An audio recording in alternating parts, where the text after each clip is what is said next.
ओम श्री गुरुभ्यो नमः। अखंडमंडलाकारं व्याप्तं येन चराचरं तत्पदं दर्शितं येन तस्मै श्री गुरवे नमः। ओम आज पुनः उसी क्रम में आप हमारे YouTube चैनल के माध्यम से शिव महापुराण महात्म्य कथा की द्वितीय कथा का श्रवण करेंगे। आप सभी ध्यानपूर्वक महादेव की कथा का श्रवण करें। श्री सूत जी बोले, शौनक सुनो, मैं अभी तुम्हारे सामने गोपनीय कथा वस्तु का भी वर्णन करूंगा, क्योंकि तुम शिव भक्तों में अग्रगण्य तथा वेद वेत्ताओं में श्रेष्ठ हो। समुद्र के निकटवर्ती प्रदेश में एक वाशकल नामक ग्राम है, जहां वैदिक धर्म से विमुख महापापी द्विज निवास करते हैं। वे सब के सब बड़े दुष्ट हैं। उनका मन दूषित विषय भोगों में ही लगा रहता है। वे ना देवताओं पर विश्वास करते हैं, ना भाग्य पर। वे सभी कुटिल वृत्ति वाले हैं, किसानी करते और भांति भांति के घातक अस्त्र शस्त्र रखते हैं। वे व्यभिचारी और खल हैं। ज्ञान वैराग्य तथा सधर्म का सेवन ही मनुष्य के लिए परम पुरुषार्थ है। इस बात को वे बिल्कुल नहीं जानते हैं। वे सभी पशु बुद्धि वाले हैं। जहाँ के द्विज ऐसे हों, वहाँ के अन्य वर्णों के विषय में क्या ही कहा जाए। अन्य वर्णों के लोग भी उन्हीं की भांति कुशित विचार रखने वाले स्वधर्म विमुख एवं खल हैं। वे सदा कुकर्म में लगे रहते हैं और नित्य विषय भोगों में ही डूबे रहते हैं। वहां की सब स्त्रियां भी कुटिल स्वभाव की हैं, स्वेच्छाचारिणी, पापसक्त, कुशित विचार वाली और व्यभिचारिणी हैं। वे सद्व्यवहार तथा सदाचार से सर्वथा शून्य हैं। इस प्रकार वहां दुष्टों का ही निवास है। उस वासकल नामक ग्राम में किसी समय एक बिंदुक नामधारी ब्राह्मण रहता था। वह बड़ा अधम था, दुरात्मा और महापापी था। यद्यपि उसकी स्त्री बड़ी सुंदर थी, तो भी वह कुमार्ग पर ही चलता था। उसकी पत्नी का नाम चंचुला था। वह सदा उत्तम धर्म के पालन में लगी रहती थी, तो भी उसे छोड़कर वह दुष्ट ब्राह्मण वैश्यगामी हो गया था। इस तरह कुकर्म में लगे हुए उस बिंदुक के बहुत वर्ष व्यतीत हो गए। उसकी स्त्री चंचुला काम से पीड़ित होने पर भी स्वधर्म नाश के भय से क्लेश सहकर भी दीर्घ काल तक धर्म से भ्रष्ट नहीं हुई, परंतु दुराचारी पति के आचरण से प्रभावित हो आगे चलकर वह स्त्री भी दुराचारिणी हो गई। इस तरह दुराचार में डूबे हुए उन मूढ़ चित्त वाले पति पत्नी का बहुत सा समय व्यर्थ बीत गया। वह दूषित बुद्धि वाला दुष्ट ब्राह्मण बिंदुक समय अनुसार मृत्यु को प्राप्त हो नरक में जा पड़ा। बहुत दिनों तक नरक के दुख भोग कर वह मूढ़ बुद्धि पापी विंध्य पर्वत पर भयंकर पिशाच हुआ। इधर उस दुराचारी पति बिंदु के मर जाने पर वह मूढ़ हृदया चंचुला बहुत समय तक पुत्रों के साथ अपने घर में ही रही। एक दिन देव योग से किसी पुण्य पर्व के आने पर वह स्त्री भाई बंधुओं के साथ गोकर्ण क्षेत्र में गई। तीर्थ यात्रियों के संग से उसने भी उस समय जाकर किसी तीर्थ के जल में स्नान किया। फिर वह साधारणतया मेला देखने की दृष्टि से बंधुजनों के साथ यत्र तत्र घूमने लगी। घूमती घामती किसी देव मंदिर में गई और वहां उसने एक दैवज्ञ ब्राह्मण के मुख से भगवान शिव के परम पवित्र एवं मंगलकारिणी उत्तम पौराणिक कथा सुनी। कथावाचक ब्राह्मण कह रहे थे कि जो स्त्रियां पर पुरुषों के साथ व्यभिचार करती हैं, वे मृत्युपरांत जब यमलोक में जाती हैं, तब यमराज के दूत उन्हें तपे हुए लोहे का परिघ संलग्न कराते हैं। पौराणिक ब्राह्मण के मुख से यह वैराग्य बढ़ाने वाली कथा सुनकर चंचुला भय से व्याकुल हो वहां कांपने लगी। जब कथा समाप्त हुई और सुनने वाले लोग वहां से बाहर चले गए, तब वह भयभीत नारी एकांत में शिव पुराण की कथा बांचने वाले उन ब्राह्मण देवता से बोली। चंचुलका ने कहा, ब्राह्मण, मैं अपने धर्म को नहीं जानती थी, इसलिए मेरे द्वारा बड़ा दुराचार हुआ है। स्वामी, मेरे ऊपर अनुपम कृपा करके आप मेरा उद्धार कीजिए। आज आपके वैराग्य रस से ओतप्रोत इस प्रवचन को सुनकर मुझे बड़ा भय लग रहा है।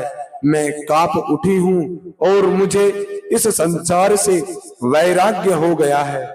मुझ मूढ़ चित्त वाली पापिनी को धिक्कार है। मैं सर्वथा निंदा के योग्य हूँ, कुसित विषयों में फंसी हुई हूँ और अपने धर्म से विमुख हो गई हूँ। हाय, न जाने किस किस घोर कष्टदायक दुर्गति में मुझे पड़ना पड़ेगा और वहां कौन बुद्धिमान पुरुष कुमार्ग में मन लगाने वाली मुझ पापिनी का साथ देगा। मृत्यु काल में उन भयंकर यमदूतों को मैं कैसे देखूंगी, जब वे बलपूर्वक मेरे गले में फंदे डालकर मुझे बांधेंगे, तब मैं कैसे धीरज धारण कर सकूंगी।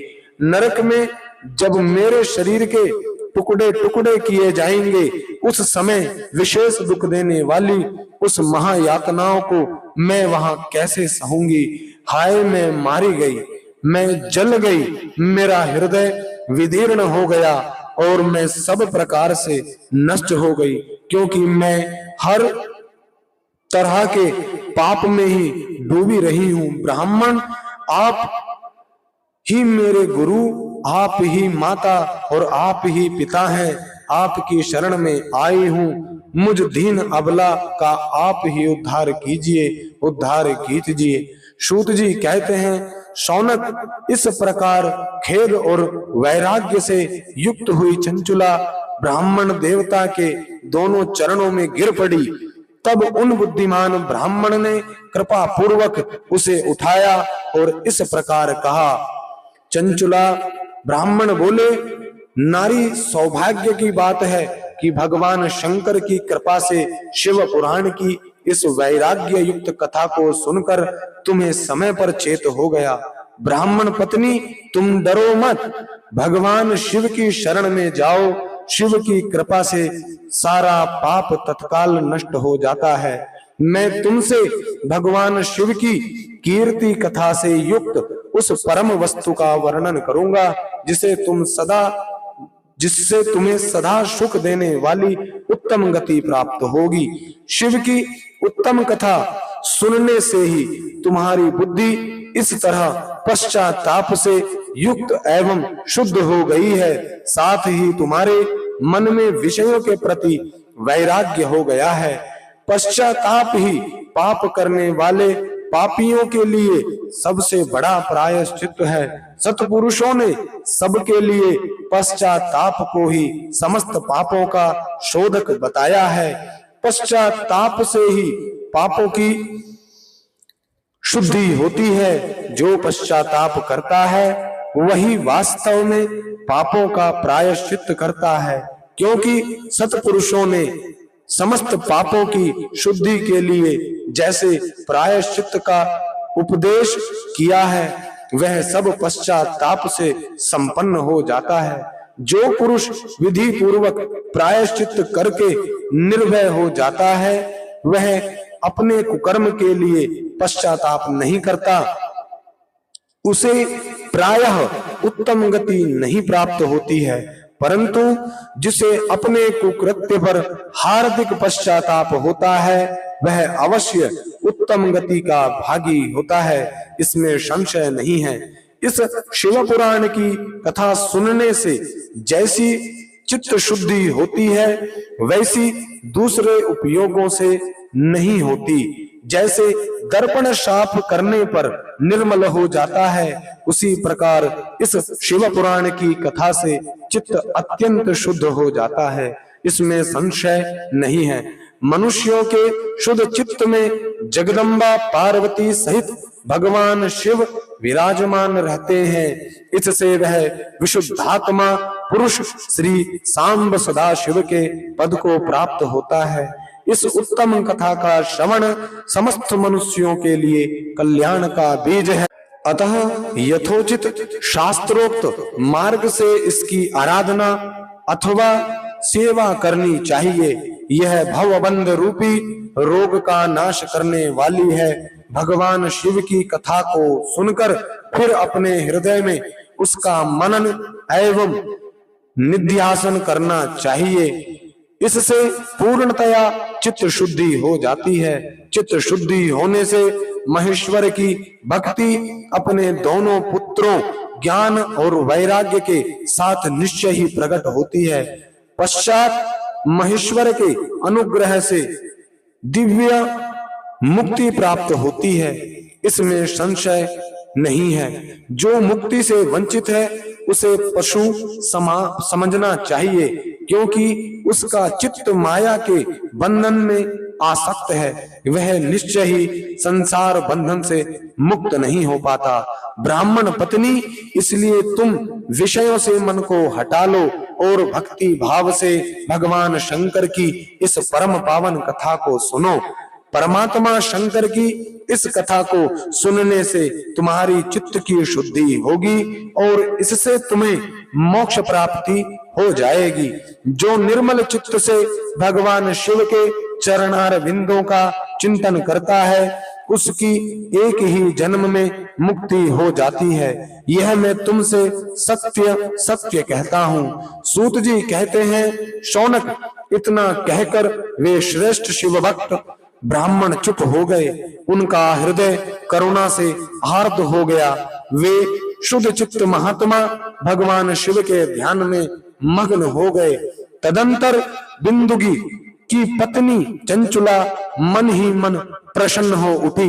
ब्राह्मण का उक्त उपदेश सुनकर उसके नेत्रों में आनंद के आंसू झलक आए थे। वह ब्राह्मण पत्नी चंचुला हर्ष भरे हृदय से उन श्रेष्ठ ब्राह्मण के दोनों चरणों में गिर पड़ी और हाथ जोड़कर बोली, मैं कृतार्थ हो गई। तत्पश्चात उठकर वैराग्य युक्त उत्तम बुद्धि वाली वह स्त्री जो अपनी पापों के कारण आतंकित थी, उन महान शिव भक्त ब्राह्मण से हाथ जोड़कर गदगद वाणी में बोली। चंचुला ने कहा, ब्राह्मण शिव भक्तों में श्रेष्ठ स्वामिन, आप धन्य हैं, परमार्थदर्शी हैं और सदा परोपकार में लगे रहते हैं, इसलिए श्रेष्ठ साधु पुरुषों में प्रशंसा के योग्य हैं। साधु, मैं नरक के समुद्र में गिर रही हूँ, आप मेरा उद्धार कीजिए, उद्धार कीजिए। पौराणिक अर्थ तत्व से संपन्न जिस सुंदर शिव पुराण की कथा को सुनकर मेरे मन में संपूर्ण विषयों से वैराग्य उत्पन्न हो गया। उसी इस शिव पुराण को सुनने के लिए इस समय मेरे मन में बड़ी श्रद्धा हो रही है। सूत जी कहते हैं, ऐसा कहकर हाथ जोड़ उनका अनुग्रह पाकर चंचुला उस शिव पुराण की कथा को सुनने की इच्छा मन में लिए उन ब्राह्मण देवता की सेवा में तत्पर हो वहां रहने लगी। तदंतर शिव भक्तों में श्रेष्ठ और शुद्ध बुद्धि वाले उन ब्राह्मण देव ने उसी स्थान पर उस स्त्री को शिव पुराण की उत्तम कथा सुनाई। इस प्रकार उस गोकर्ण नामक महाक्षेत्र में उन्हीं श्रेष्ठ ब्राह्मण से उसने शिव पुराण की वह परम उत्तम कथा सुनी, जो भक्ति, ज्ञान और वैराग्य को बढ़ाने वाली तथा मुक्ति देने वाली है। उस परम उत्तम कथा को सुनकर वह ब्राह्मण पत्नी अत्यंत कृतार्थ हो गई। उसका चित्त शीघ्र ही शुद्ध हो गया। फिर भगवान शिव के अनुग्रह से उसके हृदय में शिव के सगुण रूप का चिंतन होने लगा। इस प्रकार उसने भगवान शिव में लगी रहने वाली उत्तम बुद्धि पाकर शिव के सच्चिदानंदमय स्वरूप का बारंबार चिंतन आरंभ किया। तत्पश्चात समय के पूरे होने पर भक्ति, ज्ञान और वैराग्य से युक्त हुई चंचुला ने अपने शरीर को बिना किसी कष्ट के त्याग दिया। इतने में ही त्रिपुर शत्रु भगवान शिव का भेजा हुआ एक दिव्य विमान द्रुत गति से वहां पहुंचा, जो उनके अपने गणों से संयुक्त और भांति भांति के शोभा साधनों से संपन्न था। चंचुला उस विमान पर आरूढ़ हुई और भगवान शिव के श्रेष्ठ पार्षदों ने उसे तत्काल शिवपुरी में पहुंचा दिया। उसके सारे मल धुल गए थे। वह दिव्य रूप धारिणी दिव्यांगना हो गई थी। उसके दिव्य अवयव उसकी शोभा बढ़ाते थे। मस्तक पर अर्धचंद्र का मुकुट धारण किए वह गौरांगी देवी शोभाशाली दिव्य आभूषणों से विभूषित थी। शिवपुरी में पहुंचकर उसने सनातन देवता त्रिनेत्रधारी महादेव जी को देखा। सभी मुख्य देवता उनकी सेवा में खड़े थे। गणेश, भृंगी, नंदीश्वर तथा वीरभद्रेश्वर आदि उनकी सेवा में उत्तम भक्ति भाव से उपस्थित थे। उनकी अंग कांति करोड़ों सूर्य के समान प्रकाशित हो रही थी। कंठ में नील चिन्ह शोभा पाता था। 5 मुख और प्रत्येक मुख में 3 नेत्र थे। मस्तक पर अर्धचंद्राकार मुकुट शोभा देता था।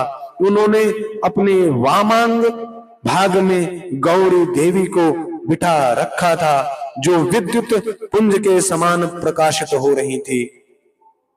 गौरीपति महादेव जी की कांति कपूर के समान गौर थी। उनका सारा शरीर श्वेत भस्म से भाषित था। शरीर पर श्वेत वस्त्र शोभा पा रहे थे। इस प्रकार परम उज्जवल भगवान शंकर का दर्शन करके वह ब्राह्मण पत्नी चंचुला बहुत प्रसन्न हुई। अत्यंत प्रीति युक्त होकर उसने बड़ी उतावली के साथ भगवान को बारंबार प्रणाम किया।